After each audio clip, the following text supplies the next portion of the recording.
Okay, well, hello, friends. Thank you so much for joining ProSocial World's Summer Research Seminar Series. My name is Beth Hawkins, and I'm ProSocial World's Director of Research. Today's session is being presented by Dr. Robert Stiles. So Robert, he's not only a brilliant musician and beautiful human spirit, but he's ProSocial World's Director of Training and Engagement. He works with communities, organizations, and governments around the Australian, Pacific, African, Asian, European, and American regions. This work includes the co-design of behavioral and evolutionary approaches to realizing environmental and socio-cultural resilience and well-being. So today, Dr. Stiles will be sharing some of his previous research, where he explored how the ways people talk about themselves can be used to predict well-being, psychological flexibility, and the quality of relationships. So without further ado, I will hand the mic over to you, Robert. Yeah, thanks, Beth. And welcome, everybody.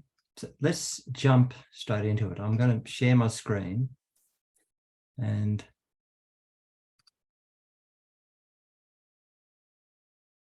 begin the presentation. You'll know that Paul and I, we embarked on this journey of doing a couple of presentations and that are titled, Living on Purpose, the behavioural science of ProSocial World. And so Paul gave a presentation a fortnight ago, and I'm following him up. And what we're aiming to do is provide enough of a background into a behavioural way of thinking so that a number of things occurred. We developed a greater appreciation for it, and we might begin using some of the concepts in our work, but also to see more clearly its consilience with the evolutionary science, which David has continues to enlighten us with, but also help others in the communities that we're a part of. The hope is that this approach will actually inform what we do. A little bit about me. As Beth mentioned, I'm a musician, as well as someone who's worked around the world. The picture on the right is me playing at my son's wedding in France in a chapel. Robert? Yes. Are you attempting to show your screen? Because I'm not seeing your screen. Oh, you're not seeing anything? Oh, well. No, sir, I'm not. I should have. That would explain it. Okay, sorry, folks. Let's try again. Okay. There we go. Okay. This will be it. Let me I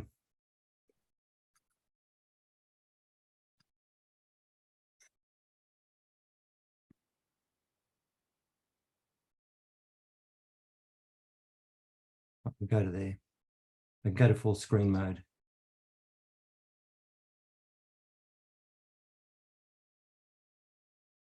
Right, so this will make more sense to you now. Perfect.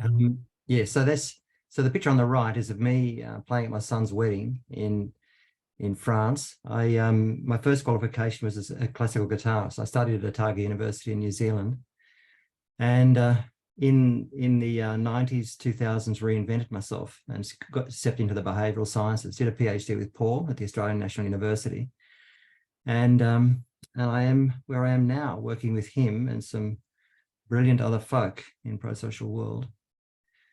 In Paul's talk a fortnight ago, he focused a lot on the basic unit of analysis, from a behavioural perspective, particularly centering on relational frame theory, and how we make sense of the world by relating events to each other, and how this could make a huge difference. What I'm hoping to cover today is kind of to build on that and extend it into the role of rule-governed behaviour, our capacity to relate events verbally, and what that means in terms of rule-governed behaviour individually and collectively, and how behavioural thinking is informed the emerging 7 processes of ProSocial World that we're thinking of. I'll get to that toward the end of the session. and why symbotypes can possibly be better understood as learned behaviours rather than fixed things, and build on this in relation to Ostrom's work. So, to begin with, how do we use language? When we learn, I mean, all sentient beings learn contingently. We respond to our environment, or we operate on it to make a change. We also learn socially by modeling and forms of imprinting. But for humans, it was this utterly unique capacity for verbal symbolic learning is giving us the capacity to build civilization, in my view. And the question I ask is, what is the function of language, you know, in human learning? I mean, Paul, he spoke last week about arbitrary applicable relational responding, and how we can put different objects in relation to each other. They can be coordinated, they can be distinct, they can be framed up as being opposite, or they can be compared, you know, bigger than, smaller than, or they can be positioned spatially, near or far, or even hierarchically, conditionally. And the example here is two coins, a nickel and a dime. And here I'm Robert, assuming, yeah. I apologize to interrupt you again. It doesn't seem like the slide deck is advancing. We're still looking at you playing guitar, which is lovely. Right. Well, third time lucky. Let's have another go. Ah, there's a nickel and a dime. All right, so I'll stick with this. I won't go to full screen mode. Okay. So yeah, so did you see this slide? No, sir. No, right. Well, yeah, so contingency-based learning and social learning. I mean, you can kind of see it in the photo, that the young child squirting water in his face. He'll learn that if he does that again, like most other animals would, that it's not much fun. But we also learn to frame up the world symbolically, make sense of it. And so this capacity is profound, has profound implications. And this is what Paul touched on last time. This is what I was just speaking to. You know, we learn that which is worth more and which is worth less, despite their apparent size physically. Our capacity to relate things is just profound. And what I wanted to do to try and really get us into this space today was to kind of escort you into the world of Helen Keller. I'm going to read this quote out in a moment. But before I do, I'd like you, let's approach this a bit as a contemplative exercise. So the young girl who's sitting next to Anne Sullivan, her teacher there, is Helen Keller. She's deaf and she's blind. So try and imagine, just imagine that you are her to the extent you can, that you can't hear anything and you can't see anything. This is what she wrote.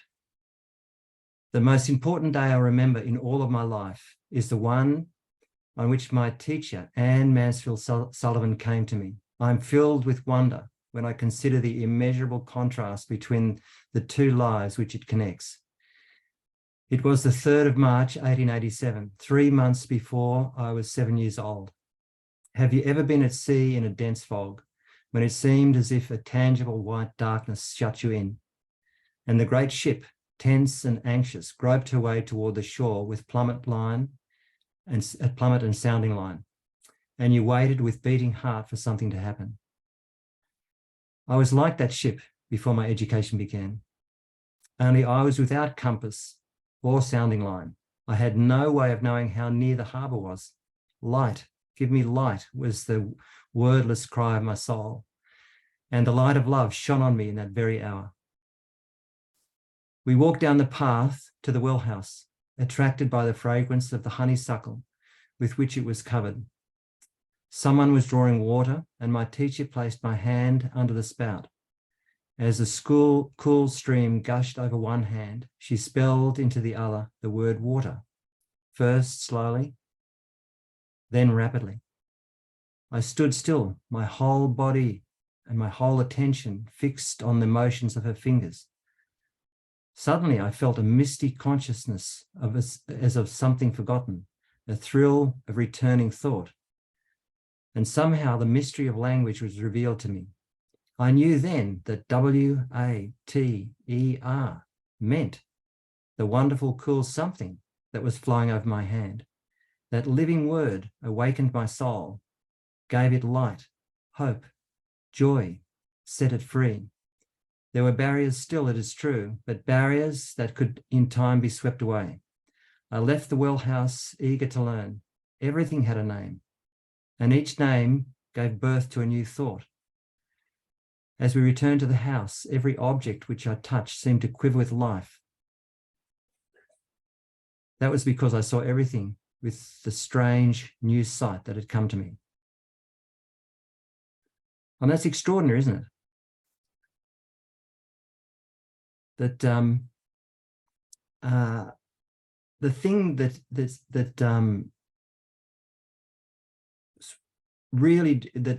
really draws for me is how dynamic our capacity is to think and frame things up. Like a thought is not a stable thing. It's not. And if you think about what is actually going on between us right now, I mean, this is utterly unique to human behavior. No animals can do this.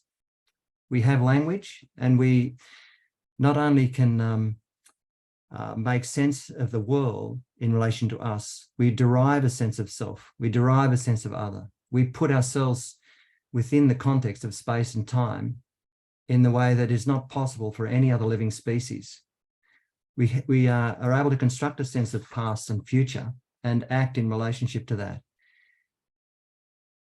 It's just extraordinary. So let's unpack this a bit more. So what's going on? There's this enormous repertoire of sensory perception. You know, we're in an environment, we're immersed in it, and we see it, we taste it, we touch it, we hear, we smell. There's kind of visceral interoception and proprioception. You know, we sense what's going inside our body. More, it's beyond our capacity to comprehend what is actually happening in our environment, internally and externally, let alone describe. But we have this extraordinary capacity to actually describe what we experience, what we sense. We label it, we elaborate on it, we analyze it, judge it, we set goals, we plan, we self-reflect. It's just an extraordinary behavior.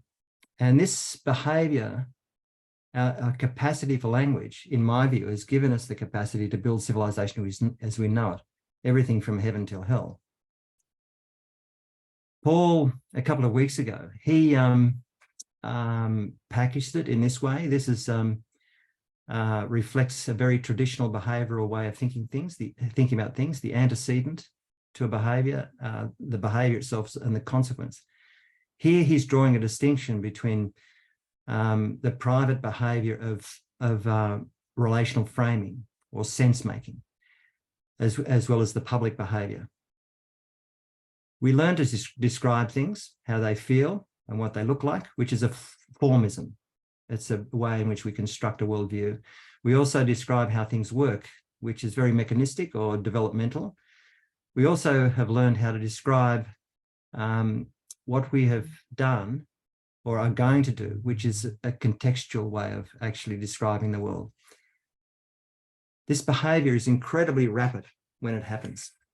You think about everything I've just explained to you. I mean, you haven't stopped thinking, have you?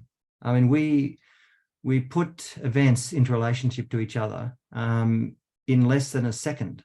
You know, this brief and immediate relational framing as we sense things. And it's just this rapid stream of thoughts, feelings and emotions that are taking place inside of us. But this becomes increasingly sophisticated over time. This is kind of a sketch of how we might evolve our thinking about kindness. So in terms of relational responding, as a young child, we'll learn that mum means that cuddly person.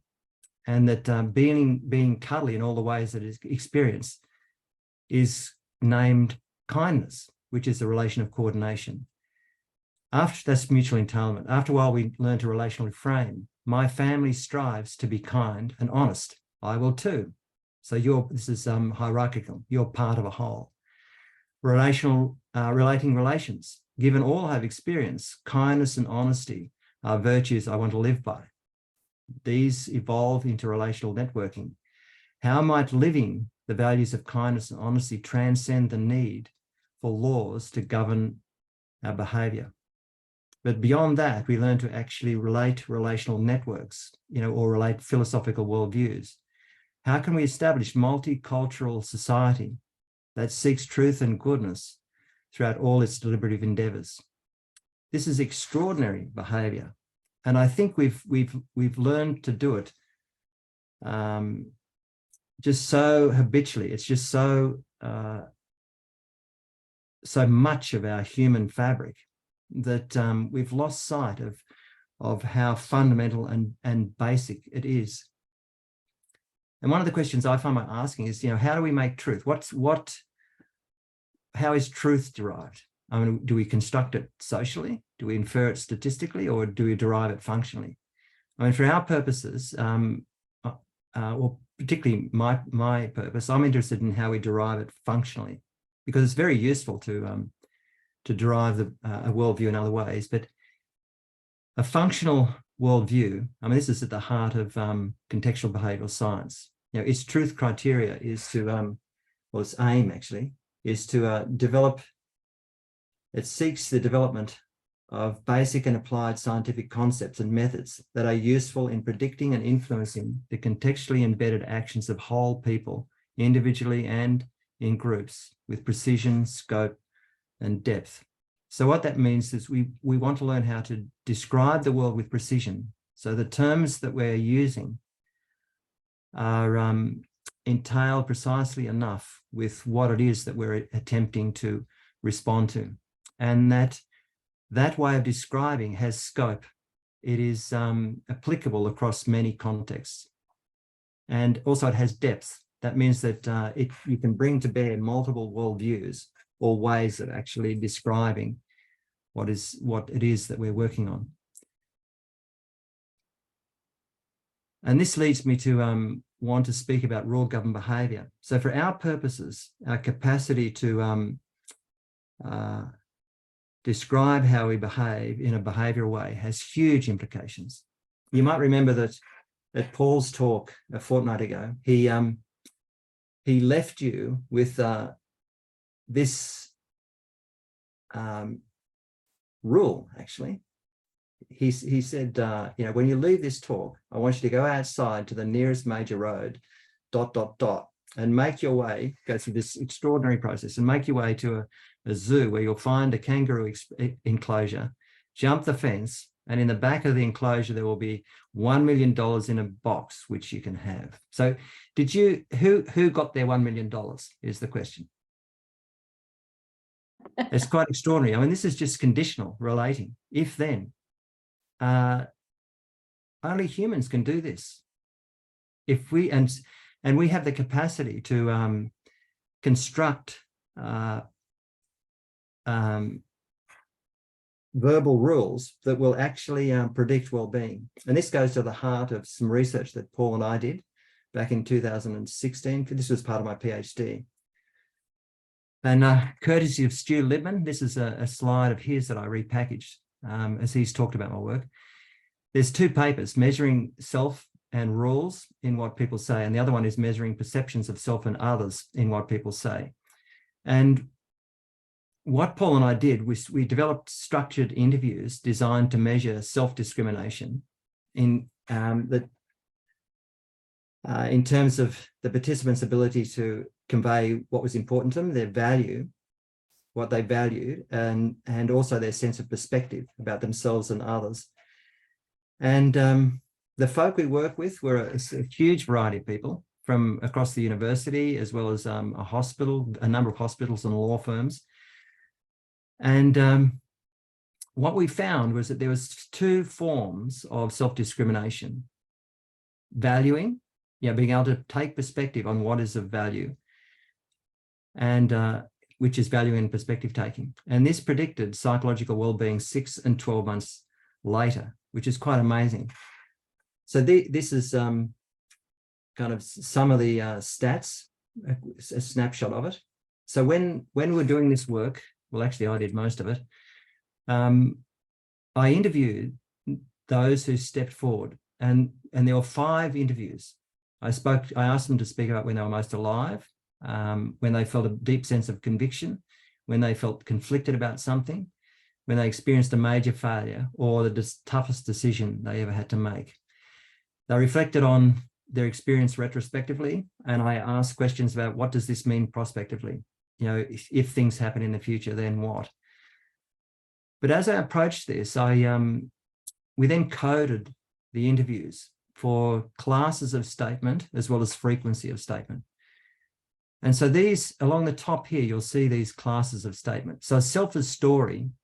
So this is kind of a formism, really. It's a statement where you describe yourself in positive or negative terms. I'm a wonderful person, or others think I'm a wonderful person, or I'm not very good. I'm not good enough, and others actually don't think I'm very good. When Paul and I set out on this work, we made an assumption that if people had a positive self-view, then it should positively correlate with measures of well-being. So here we've got measures of well-being. PANAS, measures of positive and negative affect. The DAS measures of stress, anxiety, and depression, overall psychological well-being, as well as satisfaction with life. What you can see here is that any rigid self-referential statement doesn't correlate with any measure of well-being that was taken at time 1, which is when the interviews happened, time 2, which was 6 months later, or time 3, 1 year later. That was quite extraordinary. And so in retrospect, what we now assume is that if you're fused rigidly to any self-worldview, it's not going to function well for you. This big green block is very telling, isn't it? So these were statements, value-oriented self-rules. These are statements where people basically said, if this happens, then I'm going to freely choose to act in a direction that's intrinsically important to me. And this is contrasted with a control-oriented self-rule, where the statement is, if something tough happens, I'm going to run for cover. I'm going to try and control and avoid the unwanted experience. And on the whole, this negatively correlated, in some instances significantly, with these measures of well-being.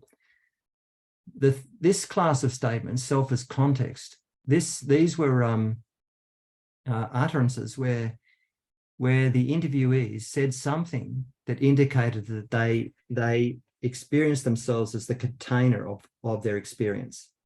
So that's the part of Helen Keller that existed, that she began to name when she learned language. It's that ineffable part of us that resides about 10 centimeters behind our forehead, and we feel it in our chest. It's the locus of you. You are this vast psychological arena that contains all experience. It's you that is sensual. And we've learned to describe it. So self as context statements are any statement that describes the part of you that is ineffable, really. And I'll give you a little example, actually. There was one chap I was interviewing. He was trained as a lawyer. Early in his career, he was actually in the Army, or the Air Force, in fact. And then he went on to become a consultant. And when I was speaking with him, he described his first parachute jump. He was in a queue. The trainer was pushing each of the trainees out the window, just saying, on count to 3 and then pull your chute. He described jumping out of the plane. He said, as I was jumping out of the plane, I was just aware my entire heart was pounding, and there was another part of me that was saying, you're going to die, you're going to die. And there was this full-on fear But then there was this other part of me that was just going 1. And I'm going to die. I'm going to die. 2. Oh no, what am I going to do? 3. And he pulled his chute.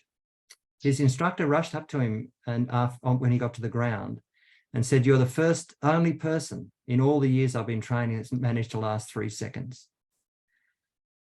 And so this was an interesting class of statement. You know, people who knew themselves as a container of their experience and were able to watch all that is unfolding internally and externally as it was happening, and be free to respond in a way that is freely chosen and valued. Those statements showed up probably around about 5% of all utterances at best. But this is another thing that that occurred. I mean, I measured the frequency, of statement. So this graph here is a measure of social flexibility. So social flexibility is a combination of utterances, value-oriented self-rules, people who talked about how they're going to act on what's intrinsically important to them, as well as had a sense of themselves as the context of all of their experience. Those who uttered spoke a lot about what's intrinsically important to them, but had this sense of transcendence about them. This is a measure of psychological flexibility. They were very psychologically flexible.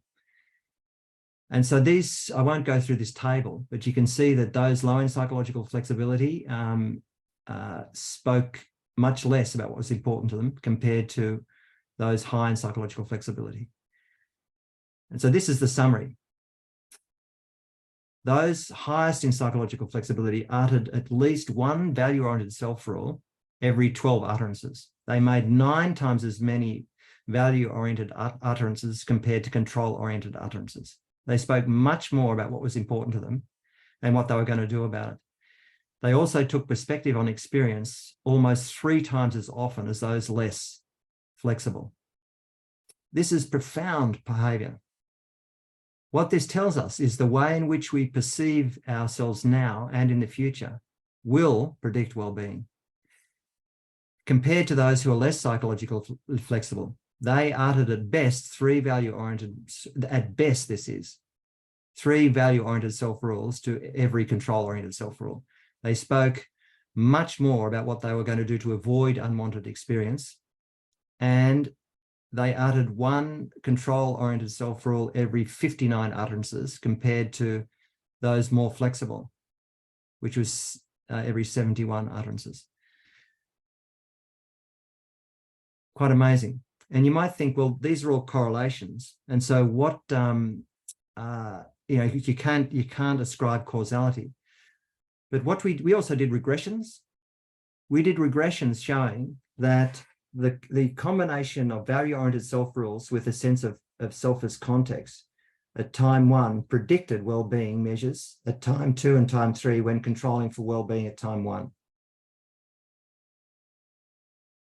This, in my view, has profound implications for the way in which we use language, and particularly rule-governed behaviour. That's the if-then, these conditional statements. And so to try and give you a sense of how this evolves, I mean, in 1998, Hayes and co, with Dermot Barnes-Holmes and others who did early writing about relational frame theory, put this forward. They talked about moral development in terms of an evolution of these classes of rule-governed behaviour: pliance, tracking, and augmenting, and then a social concern for these 3 classes. So pliance is about compliance. It means you do something in order to receive positive reinforcement from the rule giver. If you're tracking something, that means you're doing something because of the positive reinforcement of the consequence of actually doing it. So the locus of control shifts from outside of you to inside of you. Then augmenting, which is about valuing. That means that when you've done things enough, you realize, oh, doing things this way actually really works. So it starts to generalize. It's augmented and it's implied in many contexts. So I've got some statements here. So form of appliance, we learn this early in life. I have to do what mummy tells me. I'll always be kind and never tell a lie. Then after a while, you learn to track the consequence of actually acting kindly. How can I do what gets me what I want is kind of the shift. I'll be kind and not tell a lie. That worked when I did it before. And then after a while, you learn this thing that I've learned to call kindness actually kind of works really well. So you might decide, I want to be a good person. Given all I've experienced, kindness and honesty are virtues that I want to live by. Then that evolves into a social concern for appliance tracking and augmenting. So a social concern for appliance is how can we establish law and order so that everyone is kind and honest? That's the most basic form of public regulation. A social concern for tracking is about evidence-based policy and approaches. How can we eliminate self-destructive behaviours in others by adopting evidence-based policies grounded in the science of evolving kindness and honesty? And a social concern for augmenting, I think, is our challenge of this century. How can we establish a more compassionate society by adopting deliberative approaches that leverage collective wisdom on the practice of kindness and honesty? A conversation that we don't seem to be particularly good at.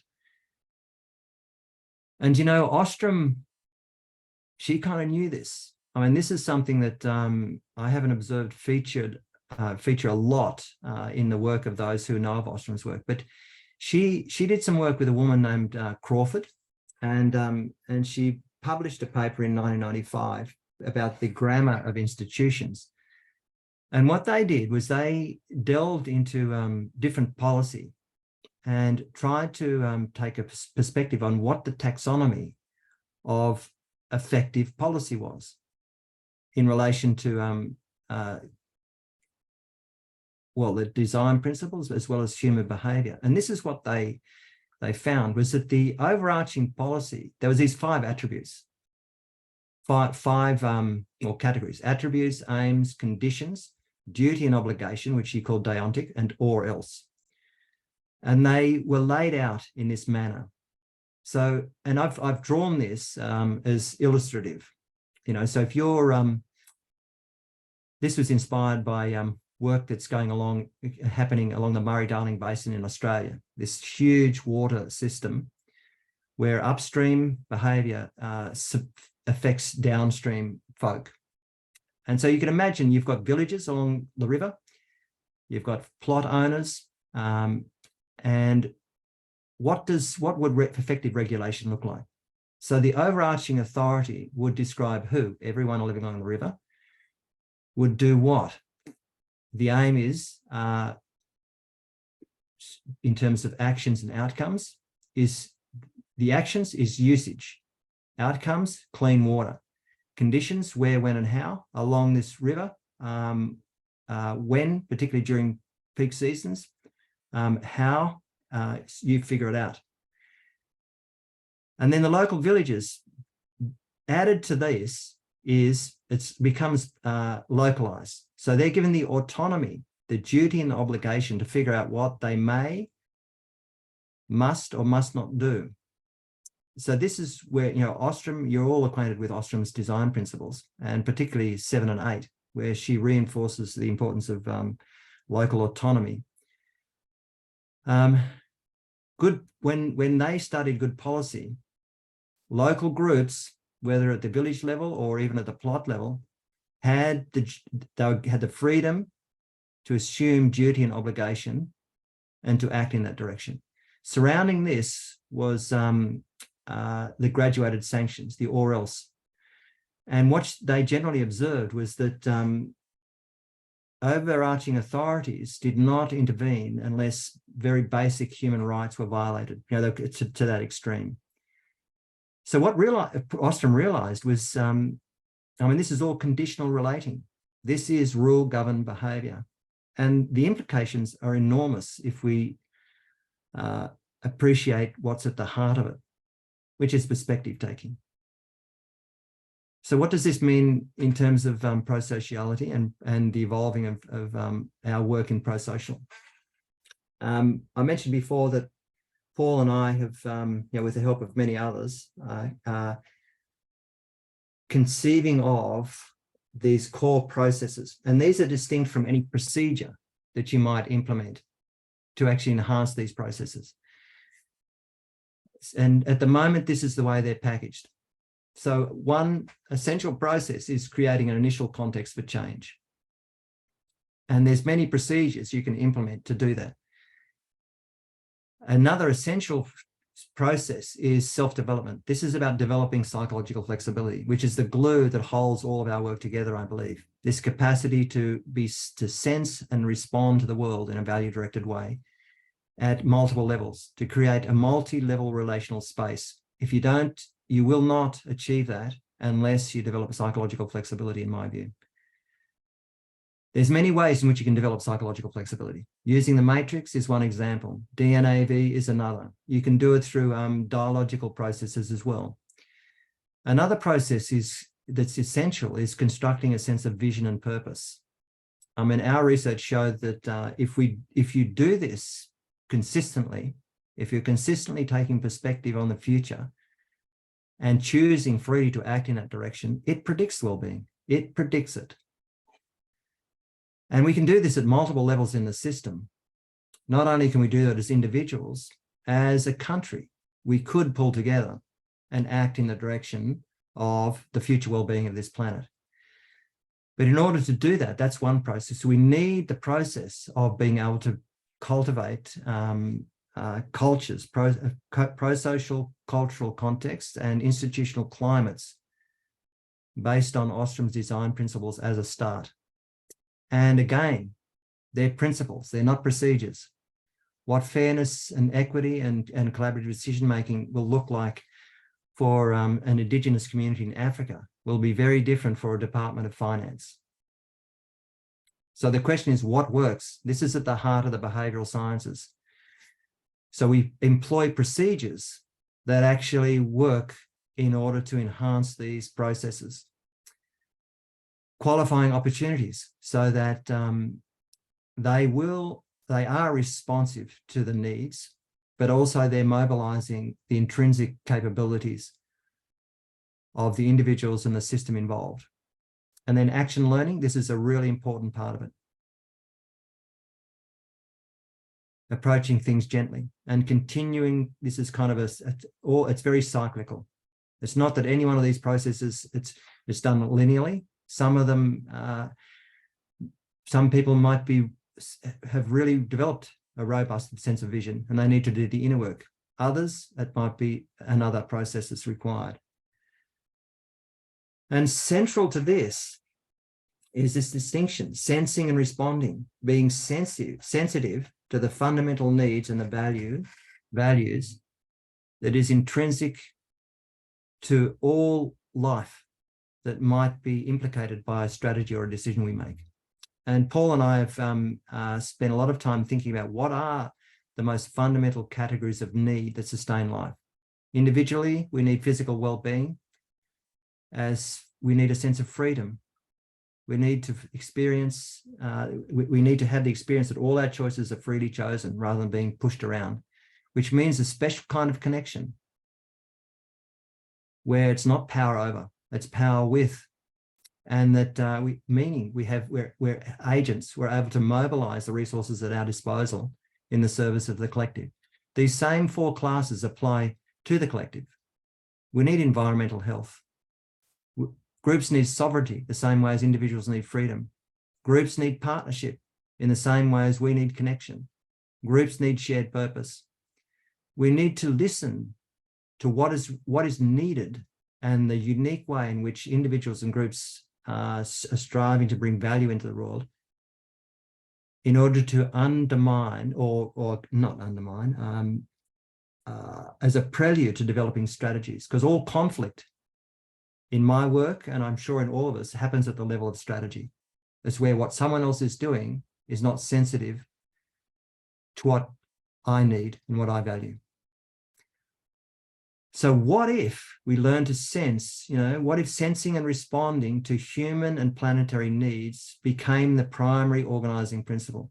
Taking a direct and insistent focus on needs can provide a blueprint for creating socio-ecological systems that nurture life. The question I ask is, where do we start? We need to change cultures from of telling to cultures of listening, but not listening, sensing. The way in which Helen Keller learned to sense at a very deep level, sense the needs of life that you are custodians of, which means we need to become more psychologically flexible. We need to learn to take perspective, like we, get better at it, empathize, become psychologically flexible, to be able to hold that complexity without being overwhelmed from it. We need to develop a sense of shared future, the variation, selection, and retention of verbal contingencies that will likely predict long-term well-being. I won't I may touch on this today. I've got other data to show that when this is done on more than 70 measures in some institutions, well-being is predicted years after the intervention was done. Forms of road mapping. These are another procedures. I've done a lot of work with doing innovation road mapping with systems engineers at the ANU, long-term innovation roadmaps in many sectors. This is forms of self-discrimination and pragmatic verbal analysis in a behavioural worldview. It's applying Ostrom's principles in order to craft the cultural fabric, to reweave our cultural fabric and our institutional climates so that they enhance autonomy and freedom. And of course, action learning. It's a fundamental behavioural principle that that whole cloth change just doesn't emerge. As individuals, we probably all know on this call that that if new behaviours are going to emerge, then you've got to expect to relapse at least 3 to 5 times before the very beginnings of habituated behaviour start to emerge. And that means sense making, relational responding as well. And so in a collective, I think it's more. And so acknowledging that failure is not a thing, it's just a relapse of old behaviours. And what is required is greater sensitivity and a fresh response.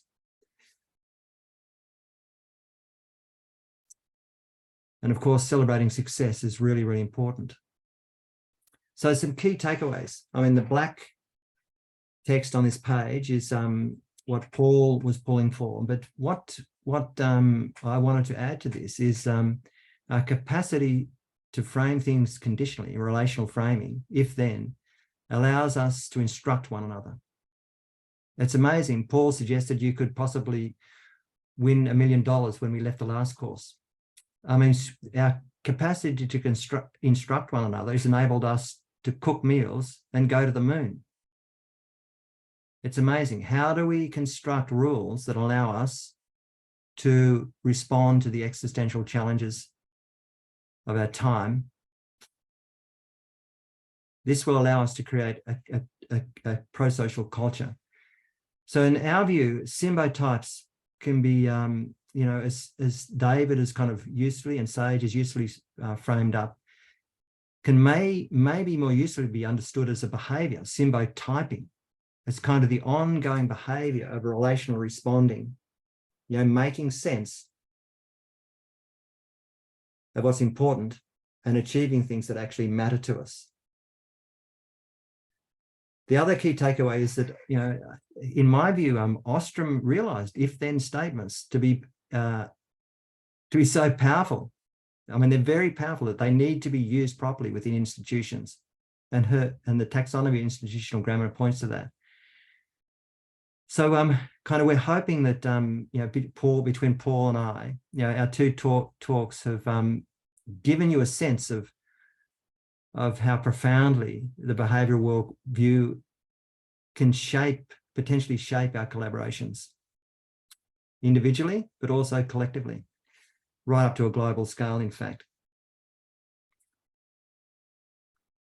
So that's that's my talk, folks. I wanted to provide a little bit of time for questions if anyone wanted to ask. Paul, did you want to say anything? No, I'd like to hear. I'm just still settling into the space. I'd like to hear what questions people have. Thank you. Anton. Yeah. Hi, thanks, Robert. It's nice to meet you. I actually learned your FSDM from Alison Stapleton, and it's interesting to hear it firsthand. And I really like that part where you were talking about the parachute guy. You know, I was wondering where you're going with that. And then you can really see how he starts to, you know, not get stuck in just one part of himself, but to get to see them all at the same time. And I thought that was, is that me? Is that me? Yeah. My sound going really weird? No, we can hear you fine at this end. Okay. Anyway, so yeah, I thought that was super cool, and I think that's really a big part of how we get to have values. You know, being able to not just get stuck in one part of ourselves, but step back and kind of see things as a whole and ask ourselves where are we wanting things to go. But basically, the question I want to ask: when you got to Ostrom, almost uh, like how are you seeing this happening on the group level? You know, like is it possible for us as groups to perspective take as a whole? Is it possible for us as groups to, in a sense, have values as a whole, or is this more of something that happens on an individual level, imagining the whole? How are you seeing this, right? It's I think that's a really good question, Anton. Paul and I were reflecting on this recently as we're preparing to head off to the UN. We're doing a gig with a quadripartite of 4 organizations: their environmental program, World Health Organization, the World Organization of Animal Health, as well as the Food and Ag Organization. And they're essentially asking the same thing, how can we truly integrate? And one of the things that Paul and I are wanting to the conversation we wanted to have with them goes straight to the heart of your question. If we're to collaborate, it's actually a relational space, isn't it? And the role of language, and perspective taking and language and empathizing within that context is critical. So in my view, unless, for example, you and I right now, if we can use language, because remember, the language itself is dead. Language is live only to the extent that it describes something that is living. Like that's what happened with Helen Keller. She said suddenly her soul had light. I mean, they're just words, but the words that didn't have the light, it was her soul that had it. She used a word that described the ineffable. And we're using words now in exactly the same way. And so do my words entail with the topography of life or the event in life that I'm attempting to describe, so much so that the function of the word, which is the kind of emotional component, actually transfers to you. So this is all relational responding. And so I think the distinction that I drew, when I described the chap, jumping out of the plane, is part of it. We've got to step back and get in touch with ourselves as the beautiful human being that's residing here, and try and then just broaden your sense of reception to the other, and be receptive. And your words are giving me a sense, this is how I have to respond. And we've all had the experience, you get me. Yes, and suddenly you don't feel as though you have to advocate or push for a position of interest. The same processes can be pushed up a level in the system. So we might ask, say, Anton, what would it look like if you and I got together and started doing things that really matter? And then I would hear about your world and what it is that the value you want to bring into it and the need that you have. And then we might actually go to a group and say, what do we need? And what strategies can we potentially employ to enrich the quality of life and look after our environment? And then just track our learning. You know, we sense, respond, sense, respond. And so the processes that you know, Paul and I have outlined toward, you know, toward the end of the presentation, our thinking at the moment is these seem to be essential processes. You and I need to agree. Let's together and see, do we want to collaborate? Okay, who will we? Build a sense of connection, which is the inner work. What future do we want to live for? How are we going to get on with each other? What would success look like? Let's try something and see if it works. And then track it. And if it works, it works. And so it is, does that go to it? I think that's the best I can respond at the moment. Thanks. I'm really starting to see how you're imagining. Thank you so much. Yeah. Could Paul. I add to that, Robert? Yeah. Anton, did I hear, I just want to make sure, the question was really around, or part of it at least was around how do we find shared values and purpose at a collective level? Is that what you were pointing to, or did I misunderstand? I guess basically the heart of what I was asking was, you know, it's hard enough trying to step back from all the different parts of myself and find like overarching values for myself as an individual. So I'm Yeah. wondering how you guys imagine, how you folks imagine that process happening on a group. How do we step back, not just from one individual, but from all these different little interests within the group in order to have Yeah. shared values? Yeah. Yeah, thank you. Well, I think I'm sort of echoing Robert here in a way, but one thing that's really been a key thing for me has been to shift to a much more dynamic, situated, contextual view of what values are, that they really do. They're utterances that emerge in a moment to try to do something. One thing I'd really like to have as a bit of a takeout from this, and we haven't explicitly talked about it, but Steve Hayes and colleagues published a paper called Cooperation Came First, and they were talking about the 3 C's of cooperation, cognition, and culture.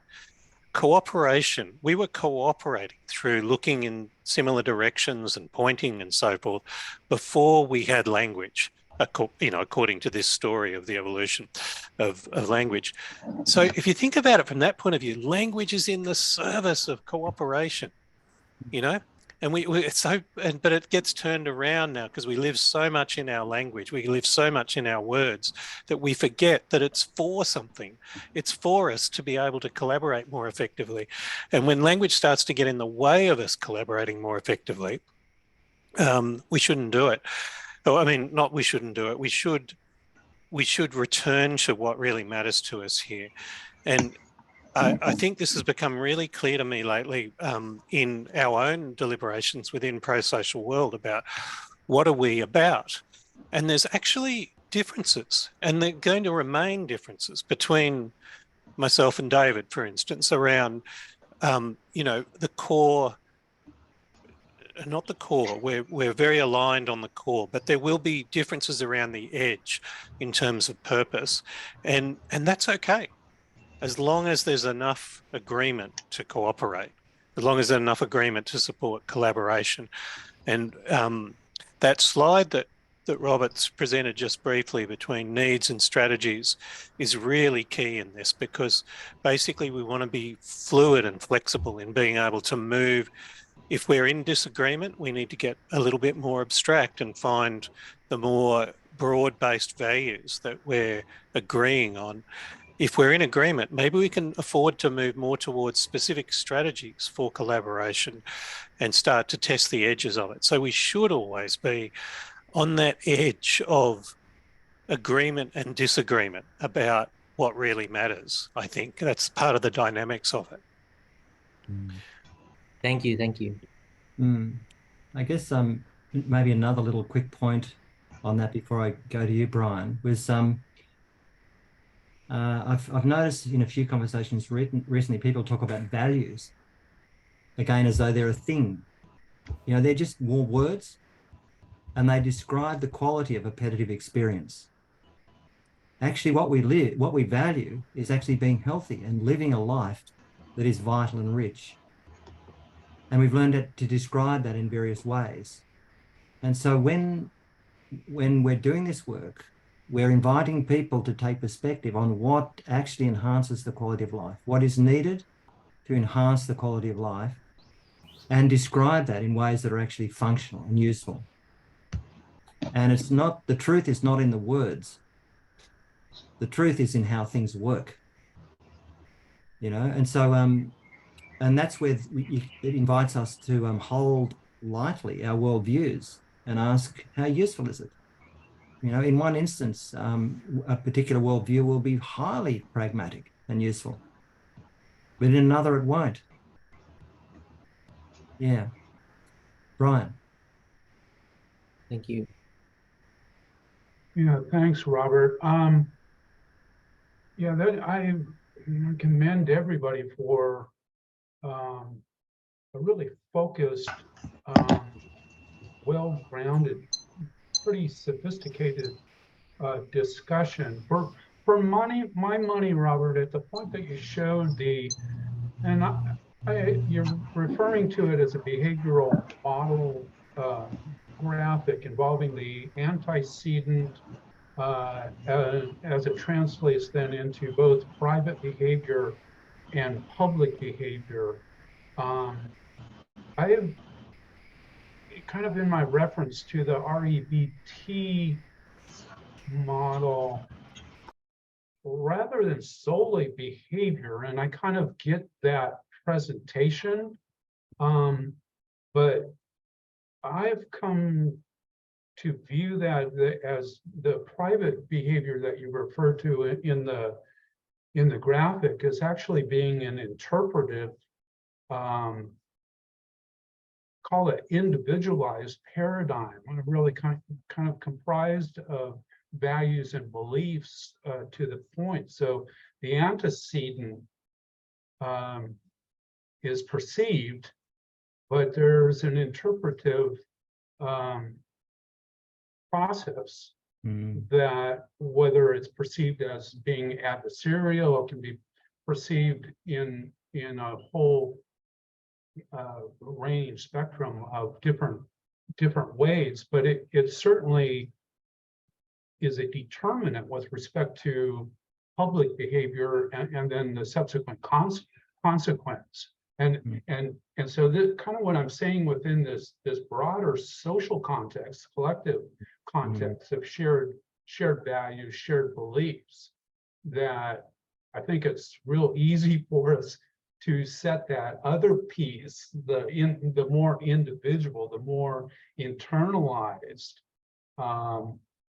try and shelve that, set it to the side, so we can all agree and we can all kind of project, objectify well-being, collective well-being, when the traditional conventional study and science of well-being is so largely based on affect. And so along the lines kind of what Paul was saying is, there's really, and for my money, I mean, quite frankly, especially in group context, I think there's way too much language going on and not enough attention being paid to what's, what affect, what the social context is really reflecting in terms of actuality. So that's just my 2 cents. Thanks. Yeah, no, thanks, Brian. And I think beautifully said, I mean, attending to affect, maybe that's another way of actually saying we need to be more sensitive to the needs and the values of others. The pain and the happiness that might be experienced, and not to be too fused with any particular one way of describing it, but to hold them lightly enough and use them for their utility. Yeah, Stu. Thanks, I like that a lot. Yeah. Well, and building on that, right? We have the experience of Paul's presentation and your experience in common now, right? That slide with the black and the orange invited us to relate Paul's presentation to yours experientially here and now. And a colleague, Mona Humanfar, talks about what she calls shared stimulus functions as a way of starting to lift the individual up to the level of the group. So what do we have in common? How did we take in your presentation, right? The story you were telling, but to the point just made, what did it stir up in us? What does it lead us to notice and not notice? And then Beth had just messaged me in the chat about ideas about who might speak next, right? Which then just takes this into the issue of behaving differently now based in what we heard from Paul and heard from you and how we experienced it. So even as we, listen to what you're saying, we have this experience, right? Right now, it's this totally bizarre experience I have of looking at a screen that has all these faces on it, right? So there's something going on here, right? And everyone can sort of be looking at that too, which is pretty interesting. So I think, right, part of it is just how are we processing what's happening right here and right now in terms of the story, in terms of the affect, in terms of what we're noticing, and in terms of what now is going to emerge, what variation and behavior can emerge for selection. Is there a follow-on to this presentation? Do people attend? Do people pick up on this and move with it? So we have that kind of experiment going on right here, right now. And maybe there's a way to take some data on that too. So thanks, Robert. Thanks, Paul. Awesome stuff you guys are putting out there. Thank you so much. Yeah, thank you, Stu. Well, I think we've hit time, haven't we? A bit more than time. No, we've still got half an hour, Robert. Oh, really? I've put myself under a lot of pressure here to finish in an hour. Well, like so talk about affect. My world had completely reframed itself in that utterance, and now I'm very relaxed. But I'm actually now, I would like to share another slide with you. This amazed me, actually. I mean, we've just spoken about, these processes, and now informing, a lot of the work we're doing, and how this idea is central, taking perspective on the fundamental needs and values. They're not reified things. It's actually what is needed in order to catalyze a vital life for all that is within our sphere of influence, and then act in a direction that is going to enhance life. And so the photos I wanted to show you, and this goes to some of the questions that were asked before, like what does this look like in the real world when we're doing it? And so many of you might have seen some of these images, where I worked, with the Museum of Australian Democracy here, over about 12 months, where they were trying to figure out how to inspire. This is what they set up to do. How can we help the youth of Australia engage with and interpret our social and political history, and in doing so be inspired to explore the future of deliberative and democratic processes and the prevention of and the preservation of civil liberties of future generations? It was the most evocative conversation. And equivalent, in finance, these are folk in finance, these are folk in the automotive industry of Australia, these are folk at a university. This is the, Ostrom's principles. So these organizations went through this process. Again, Fiji, they were saying, how can we respond to all manner of climate-related issues, human security, infrastructure security, the health of our ocean particularly, as well as traditional security. And this is what it looked like for them. Deliberation. So we asked them, took them through these processes, gave them charts, invited them to ask lots of questions about, what would it look like in the future? If then statements. What would it look like in the future if we acted this way now?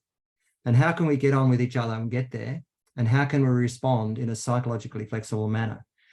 Again, I won't go through these in details, but in Africa, same work with tribes around freshwater lakes in Nigeria. These are leaders across all of Southwest Asia, These are folk who are trying to look after the ocean around Cape York. The same process. This is the Ho Chi Minh Academy of Political Leadership. But I'm making my way to these slides at the end. So those processes, Paul and I have taken many, institutions, like small institutions and large systems through those processes. This is why we're converging on them now.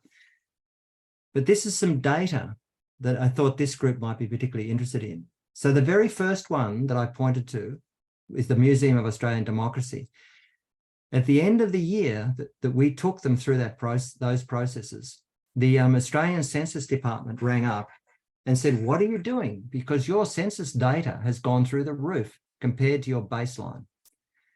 So every year, the Australian government, they have every public servant fill out a census that is designed to measure the well-being of the entire public service. There's probably more than 100 questions. And those, when people do it, they generally pace themselves. They take about 3 days to do it, 3 to 5 days. And they do 10, 20 minutes a day. The kind of questions they ask, well, first of all, this data. Daryl Karp, who's this woman here, she got an Order of Australia for her leadership, which flowed on from this work. I worked with her in her first 12 months in this institution. She worked, was a documentary maker, worked for ABC television in Australia. She stepped in as CEO of this organisation.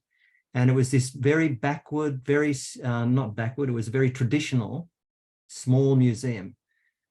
4 years later, when she left, 4 years later while she was there, they got international awards for being one of the most innovative small museums in the world. 2 years later, she got an Order of Australia from the Prime Minister of Australia for being one of the most outstanding leaders in the public service.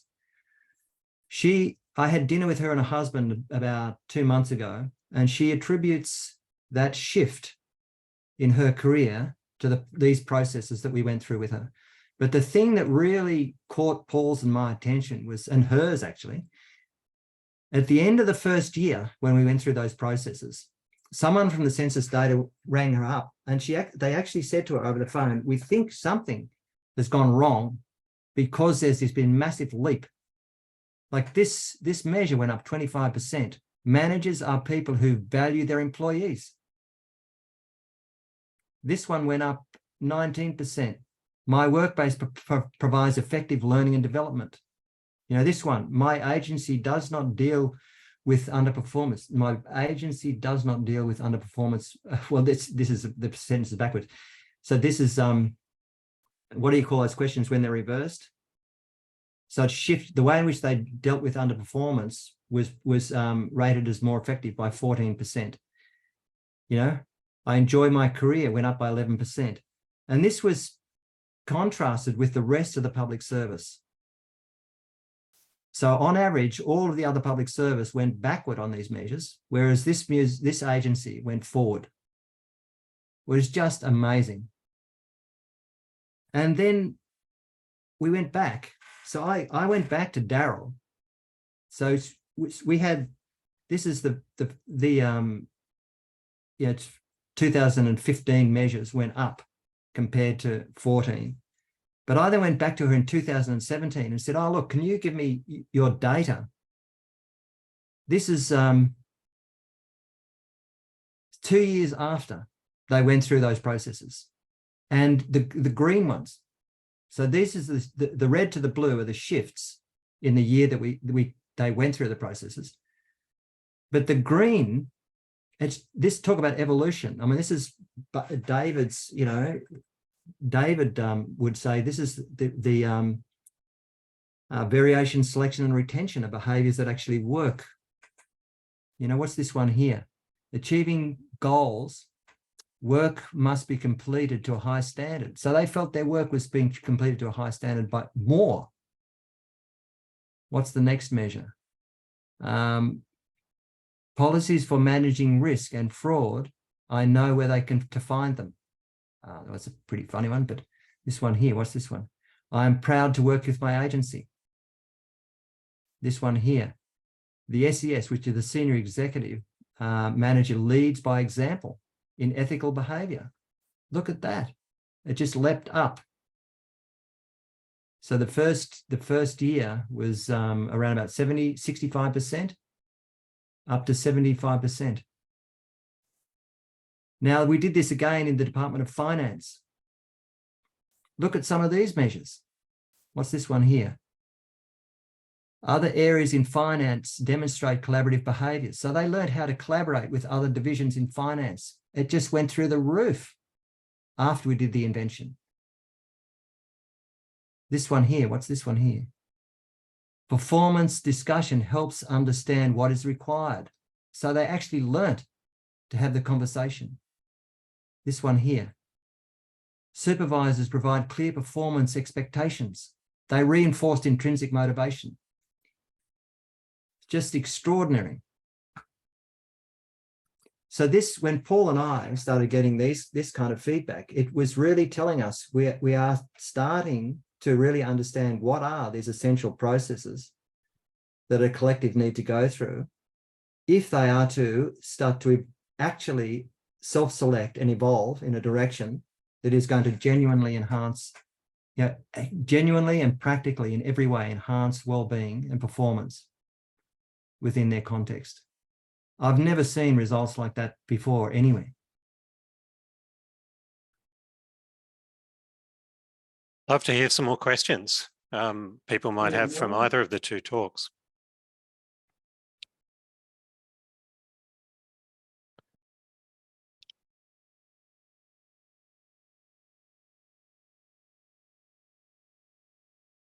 Brian, Simona, Brian? I'm going to defer to Simona since I've already. Thank you, Brian. Thank you very much. Thank you for an amazing presentation, both. Well, I really appreciate the context when you say that we have to do power with, not power over. And in my context, I always feel that that's not happening because the one with power don't want to involve the stakeholders and they take the decision in name of everybody. And I really appreciate that the processes of ProSocials are effective when they are applied. But what could you speak more about the training and how as a group you train people? Because I think it's always great to learn more. I know that there are online courses, but how you will what is the advice that you will say a small group do their own training and they are really active, and how they could influence a larger community? Because I feel like I don't have enough leverage to influence the groups that I'm part of. Yeah, wonderful question, Simona. Can you say a little bit more about your context? Where are you from and what's happening? Yes, sure. Well, it's a small context that I will appreciate to tell. I'm a biologist and I'm working with education recently, but I used to work in the medical field in clinical trials. And I know that the decisions are taken really above the nurses and the biologists that work in the hospitals. But I also work with environmental non-for-profit organization. And again, I thought that there will be more receptive, but they're so busy and they are applying so much to grants that are losing the value of people, like people are not engaged and they are asked to contribute when it's required for volunteers. So I think I'm talking about small groups, not big groups, but even small groups, I cannot influence enough. I guess how you will say that the training of ProSocial should start with a small group and then grow, like a spiral and involving many people. I'm living in Ottawa in Canada. So okay, yeah, thanks, Simona. I can give you a response. And Paul, he will at his response, and maybe others can actually reflect too, because I mean, I know Stu is doing some extraordinary work in plea where he is. But for me, I mean, the thing that is coming to my mind, Simona, is first of all, just to reinforce that all of this work happens in small groups, you know, and in some context where I've observed there are behaviors and there are processes, there's a culture that is deeply entrenched and aversive. You know, it's to try and change it quickly it's not possible. It's never going to happen. And so successful change, because it's interesting, the two institutions that I just pointed to, when they first came to me, finance and the museum, the reason why they came is because of internal conflict. You know, and so rebuilding relations, you know, a multi-level relational space is kind of the way I think about it. And that's got to start with individuals, with one other person, you know. And so when I'm working in organizations, the most effective work takes place when I'm working with the leadership team. But it doesn't mean that a great work can't happen within a team, you know, and set an example for leadership. But I found when I've worked with leadership and taken them through the process of having them orchestrate this conversation with their people, rather than having me come in or someone else come in as a consultant, has become key. I know early in my work, you know, traditional forms of teaching, you know, as an associate professor at the university or consulting, didn't result in transfer of learning. And so I've shifted to actually wanting to jump into the passenger seat beside those who have to learn to act autonomously in the service of what's intrinsically important to them and their people. And it's been a steep learning curve for them. And that's why this sustained change that I was pointing to in the stats at the end of this talk occurred, because they actually became self-determining, not only individually as collectively. But what happened is that this just building on this whole idea that we can use language, you know, to describe a world that is actually worth living for, that describes the affect and the effect that we want to see in the world, and have that regulate our behavior, is at the absolute heart of it. And so with that understanding, it's helping them take perspective and continue to choose to see and to choose to act in the direction of what's needed and what is valued within their sphere of influence. But in real terms, that becomes action learning. Participatory action learning is absolutely at the heart of this. And this is a fundamental behavioral principle. You know, we relapse. I mean, our systems are you know, the healthcare sector particularly. I'm doing a lot of work with healthcare professionals, particularly Stu, and it's nearly broken, you know. And so some of the work is just looking after the person next to you, you know, or your team, and getting better at actually trying to sense and respond, but in a very deliberative way to what is happening, and weaving that into every day at work. Yeah, the natural ways in which it's fixed. So there's a lot of an appreciative approach, like what is already working that is enhancing well-being, and acknowledging that. You know, it's one of the things that I was having this conversation with my oldest daughter recently, and she's just started a new job. She's a director in an organization in Melbourne, and she's phoned me yesterday, and she said that, you know, the culture is, they're just under so much pressure. They advertise one thing, but internally it's the situation you describe. And so what I pointed out to her was that healthy cultures naturally acknowledge what is admired on a ratio of 5:1 compared to any constructive feedback. That's a matter of perspective, sensing and responding to what is intrinsically important, but saying it out loud. And there's a whole body of research that shows that if the ratio is less than 5:1, then any feedback is received as criticism and as aversive. How many of our cultures like that equation just doesn't exist in most cultures where I work. It's very punitive. And people are afraid to actually be transparent. And so I asked her, how can you begin to fold into your culture the actual practice? Invite everybody that you know, just start speaking about what it is you admire. Like if we admire a sunset or a lovely meal, we just acknowledge it. Oh, well, that's beautiful. But then say what they did. If you do that, then this happens.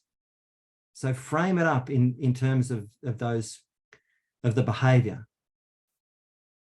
And after a while, people think, that's what I need to do.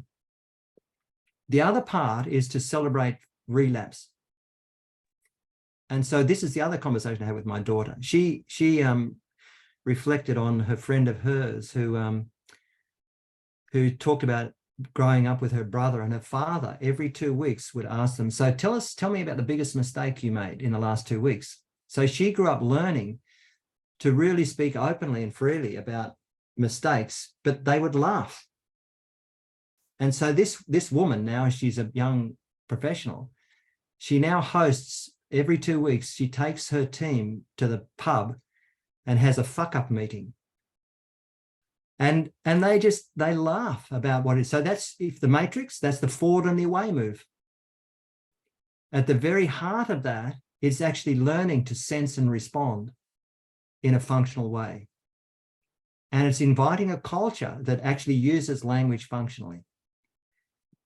So, I mean, they're the kind of practices. And when I've worked with groups, whether it's a senior executive trying to do this with their people, inviting them to say, what's most important to you now in the long run? And then giving them the autonomy to do that, to celebrate success, acknowledge what works, to celebrate relapse. And when things work, they just hoisted up the flagpole.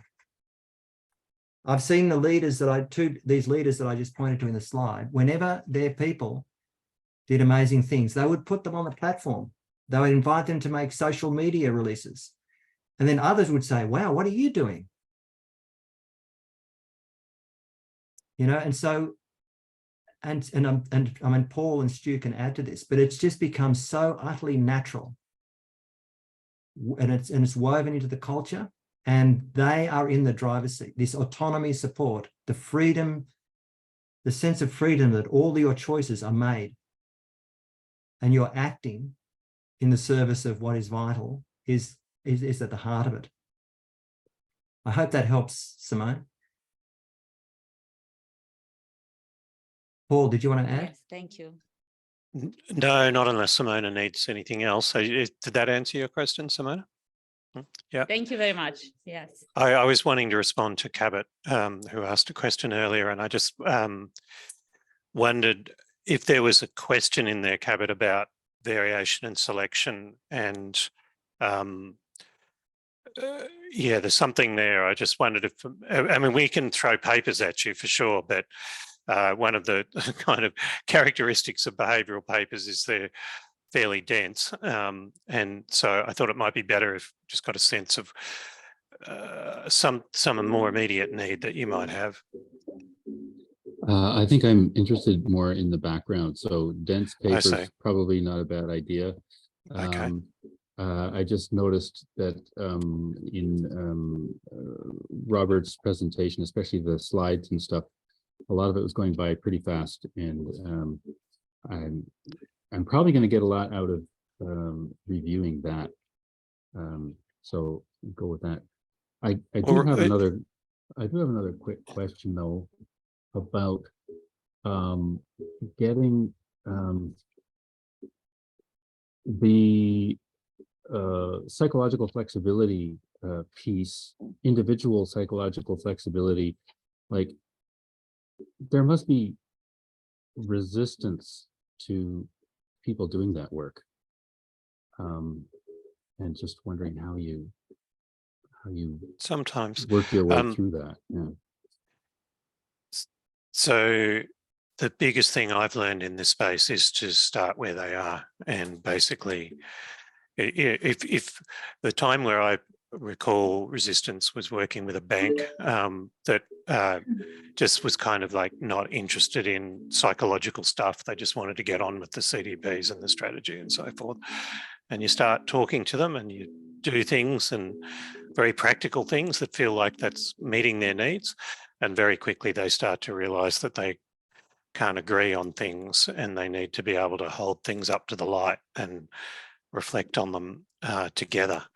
And then you start to introduce the tools around Psychplex. So it's like Aikido, you know, you just roll with wherever they are, I think. I was going to say, it sounds like a bit of a dance. Yeah.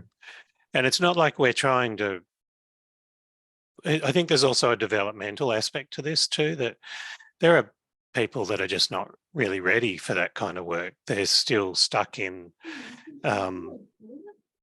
fight, flight, really, in one way or another. And, you know, you've just got to have enough space to be able to start to process these things.